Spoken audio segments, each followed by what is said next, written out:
Servizio non sempre puntuale ed efficiente, differenziata che tarda a decollare e posti di lavoro a rischio. Ciliegina sulla torta la tassa sui rifiuti ad Agrigento e alle Stelle. Secondo il report annuale del Servizio Politiche Territoriali della UIL, nel 2017 la città dei Templi indossa la maglia nera rispetto agli altri capoluoghi di provincia.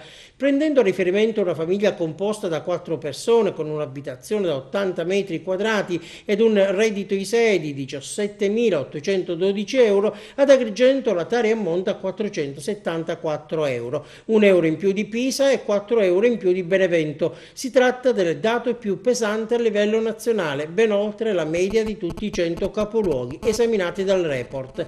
Come abbattere i costi? Niente miracoli, niente magie. Sarebbe stato sufficiente, come accade già anche negli altri comuni dell'Agrigentino, far partire la raccolta porta a porta. Ad Agrigento il processo continua ad essere lento. Se tutto andrà bene, discorso rinviato a settembre. Solo a Fontanelle, in fase sperimentale, è in vigore da qualche tempo la differenziata, ma senza alcun ritorno per le famiglie.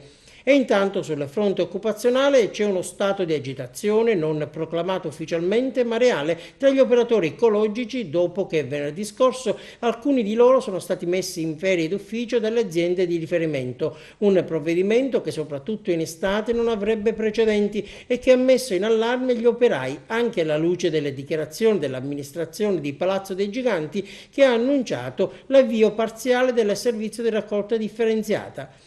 Unanime il commento delle organizzazioni sindacali di categoria.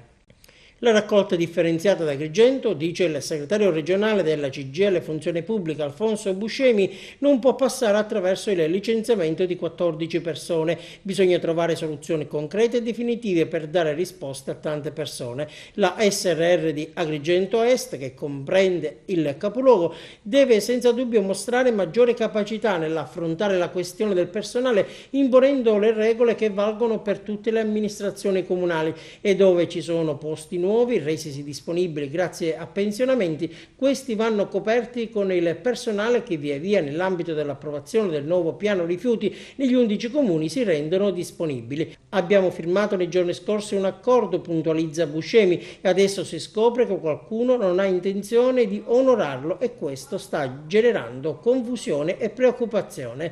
Sulla stessa lunghezza d'onda la CISL, che per voce del segretario della Funzione Pubblica Umberto Nero esprime perplessità per le ultime novità sulla vertenza. Abbiamo firmato un accordo, dice, su indicazione della SRR, ma evidentemente sui numeri e sulla collocazione del personale qualcosa non è andato per il verso giusto. Dobbiamo capire al più presto dove l'ingranaggio si è inceppato. Sui licenziamenti è impossibile cedere o tergiversare, anche perché su Agrigento i tecnici non hanno ancora firmato la perizia di variante per la differenziata e non credo lo faranno se ci saranno licenziamenti.